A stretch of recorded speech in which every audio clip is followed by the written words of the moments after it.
These are two strange looking coaches. They're both by Jouef. That's a French manufacturer, not known for doing the most quality items that you could possibly buy, but they've certainly done a lot of unusual things, and these are definitely two very unusual coaches. They're both in HO scale, but the one on the right is a narrow gauge coach which runs on N gauge track, whereas the one on the left runs on HO scale. Let's start off having a closer look at these, and I'll start off with the one on the left. The other day I did a review of a coach from Jouef which was very similar to this one in terms of the green area. It had these fantastic buffers which I mentioned in that video. I'm really quite surprised that they got these turned metal buffers on this coach. Everything else is made of plastic. The rust on this coupling here is giving you some idea of the age of this coach. It is getting on a bit now, but what an unusual thing it is with this part on top. A kind of open frame on top of a coach. I can't imagine health and safety would ever sign it off here in the UK. This model has had a little bit of damage. It has this railing up here, it's very brittle, and it's had a few bashes and bits have broken off as well down here. But we do have some really nice printing on the side of the coach there in that yellow. Down the side we've got the second class here for these little doors, and we have additional printing as well. The glazing isn't flush fit and there's no interior on this model, but it is very clear and you can see inside quite easily.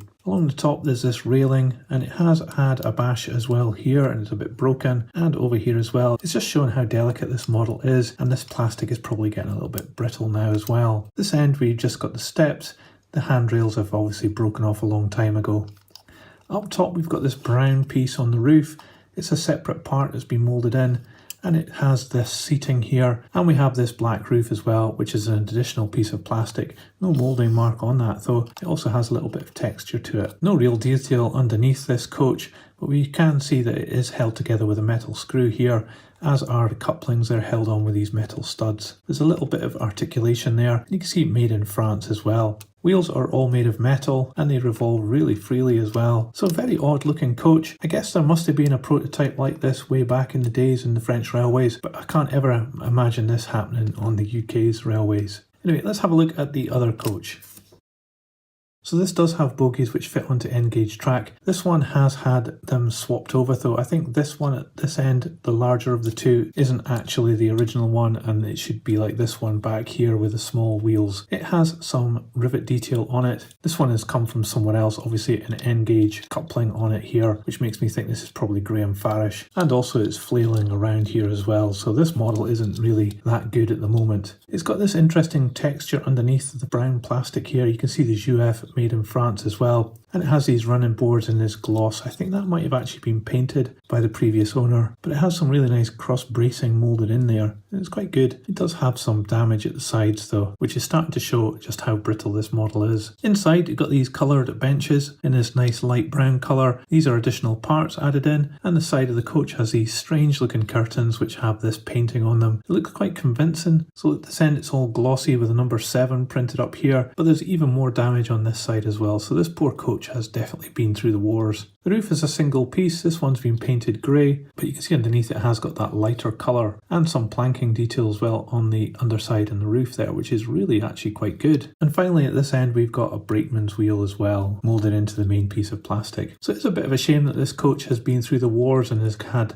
a few bashes here and there, and I think it's possibly been repainted by the previous owner as well. But it is an unusual coach too. So let's put these on scales, we'll see how much they weigh. So the green coach comes in at 37 grams.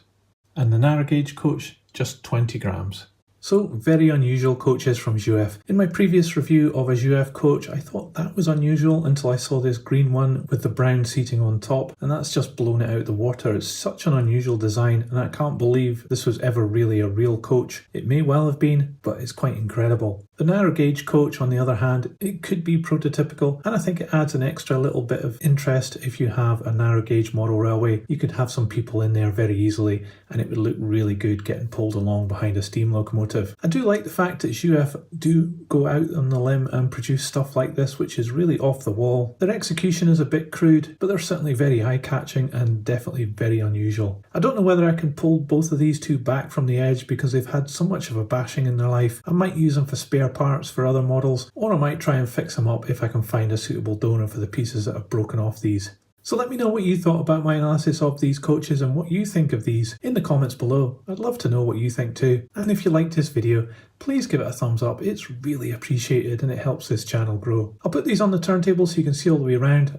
And on screen in a moment there'll be a link to another video that you can watch, and I hope you enjoy that too. That's it for this video. See ya!